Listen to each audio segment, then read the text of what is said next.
Un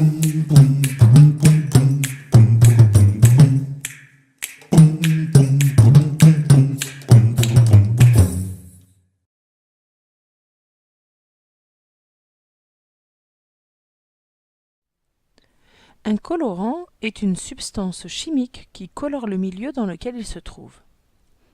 Un colorant absorbe certains rayonnements lumineux dans le spectre visible de la lumière. Il existe deux types de colorants.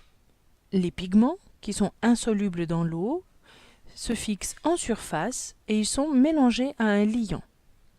Les teintures, qui sont solubles dans l'eau et qui sont absorbées par le support. Elles forment un mélange homogène avec l'eau. Un pigment est une substance chimique colorante, insoluble dans le milieu qu'elle colore. Les pigments se présentent sous forme de poudre. On utilise des pigments en art, peinture, décoration, mosaïque, carrelage, poterie, maquillage, et aussi dans l'industrie, avec les peintures des plastiques, des métaux. Un pigment peut être d'origine minérale, les ocres, les terres, le lapis-lazuli, l'or-piment jaune, les oxydes de cuivre et de fer, par exemple. Mais il peut aussi être d'origine organique, avec deux catégories, végétales, comme la laque rouge de Garance issue de la Garance, le safran issu du crocus, et pour les animaux, le rouge carmin de la cochenille et la pourpre qui vient du murex. Un pigment peut aussi être d'origine synthétique, comme les sulfures et les oxydes métalliques, ou le bleu guimet.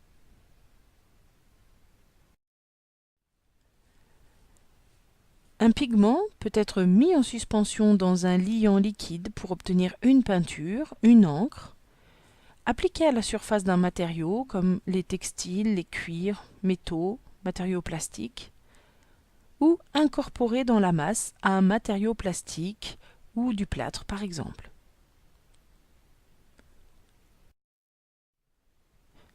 Une teinture est une substance chimique colorante soluble dans le milieu qu'elle colore.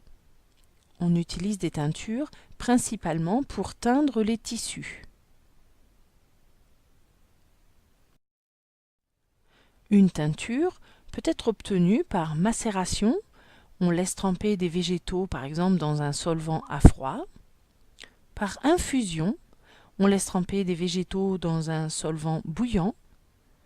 Ou par décoction, on porte à ébullition un mélange de végétaux et de solvants.